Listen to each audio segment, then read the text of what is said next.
السلام ولنتعبك علیکم بطرح أسئلة ورحمۃ كثيرة. اللہ وبرکاتہ۔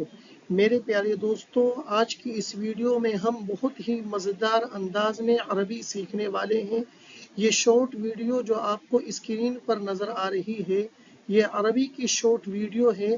ہم اس شارٹ ویڈیو کے ذریعے عربی سیکھیں گے اور عربی تعبیرات کو اپنے جملوں میں استعمال کریں گے، اور ساتھ ساتھ یہ بھی سیکھیں گے کہ ہم ان تعبیرات کو کہاں کہاں پر استعمال کر سکتے ہیں۔ ویڈیو آپ کے لیے بہت ہی فائدہ مند اور مزیدار ہوگی۔ ویڈیو کو آخر تک دیکھیے، لائک ضرور کیجئے اور سبسکرائب ضرور کیجئے، اور حوصلہ افزائی کے لیے ایک جملہ کومنٹ باکس میں ضرور لکھیے۔ جزاکم اللہ خیرا و احسن الجزاء۔ أنت مسن أكبر منا جميعا. اس میں ایک لفظ آیا ہے مسنن، جس کی جمع آتی ہے مسنون۔ عمر دراز بزرگ آدمی کو کہا جاتا ہے مسنن، جمع مسنون۔ ابھی اس پر جملے دیکھتے ہیں۔ الابوان المسنان فی حاجت الینا، عمر دراز والدین کو ہماری ضرورت ہے۔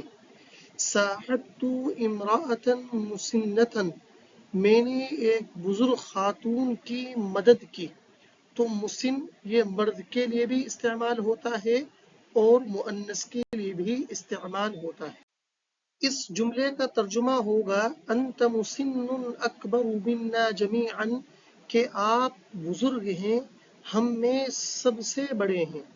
اگر آپ کا ایک گروپ ہے اور اس میں ایک آدمی بزرگ ہے اور وہ سب سے بڑا ہے، تو آپ اس موقع پر ان کو مخاطب کر کر یہ جملہ ہو بہو کہہ سکتے ہیں۔ ولنتعبك بطرح أسئلة كثيرة. وَلَن نُتْعِبَكَ بِطَرْحِ أَسْئِلَةٍ كَثِيرَةٍ۔ دیکھیے نُتْعِبَ یہ فعل ہے، اتعب یتعب اتعابن سے، اتعب فلان فلانا، اس کے معنی آتے ہیں تھکا دینا۔ جو تھکائے گا اتعبہ کا فاعل ہوگا، جس کو تھکائے گا اتعبہ کا مفعول بہ ہوگا۔ جیسا کہ یہ جملہ دیکھیے، یتعب الاولاد الاب بعنادہم، اولاد باپ کو ضد کر کے تھکا دیتی ہیں۔ العناد اس کے معنی ہے ضد۔ ایھا الطلاب لا تتعبوا استاذکم، طلبا اپنے استاذ کو مت تھکاؤ۔ اس کے اندر ایک اور تعبیر آئی ہے طرح اسئلۃ کثیرہ۔ طرح یہ مصدر ہے، طرح یطرح طرحا کا، جو باب فتح یفتح سے ہے۔ طرح فلان سؤالا علی فلان، اس کے معنی آتے ہیں کسی سے سوال کرنا۔ جو سوال کرے گا طرح کا فاعل ہوگا، جس سے سوال کرے گا اس کا وہ علا، اس پر علا داخل ہوگا، اور سؤال اس کا مفعول بہ بنے گا۔ جیسے کننا نطرح علی معلمین اسئلۃ علمیۃ، ہم اپنے اساتذہ سے علمی سوال کیا کرتے تھے۔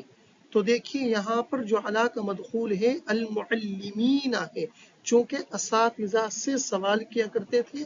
اسئلۃ علمیۃ یہ طرح کا مفعول بہ۔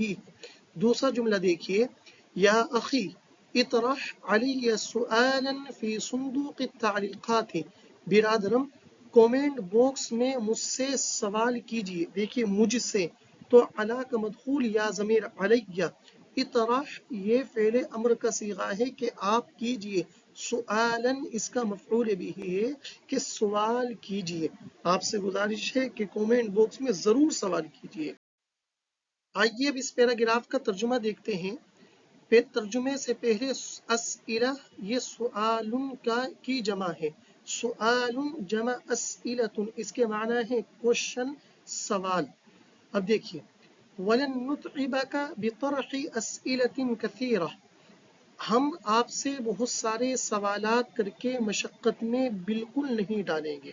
آپ اگر کسی سے یہ کہنا چاہتے ہیں کہ میں آپ سے سادہ سوالات نہیں کروں گا، تو آپ یہ تعبیر کہہ سکتے ہیں لن اتعبک بطرح اسئلۃ کثیرہ، یا لن اتعبا کا واحد متکلم کا صیغہ یہ اپنے فاعل کے اعتبار سے بدلتا رہے گا اور اسی طرح کاف ضمیر یہ مخاطب کے اعتبار سے بدلتی رہے گی. هل خضعت يوما للسلطة الإيطالية؟ لم أخضع. هل خضعت يوما للسلطة الإيطالية؟ لم أخضع. خضعت یہ فعل ماضی کا واحد مذکر حاضر کا صیغہ ہے. خضع یخضع خضوعا باب فتح یفتح سے.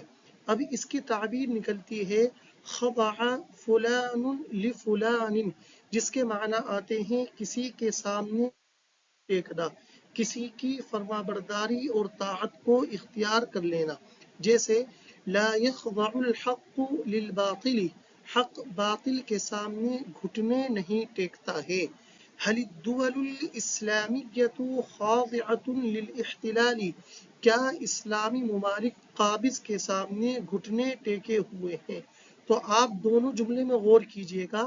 الحق خضع کا اس جملے میں فاعل ہے اور الباطل لام کا مدخول ہے چونکہ باطل کے سامنے.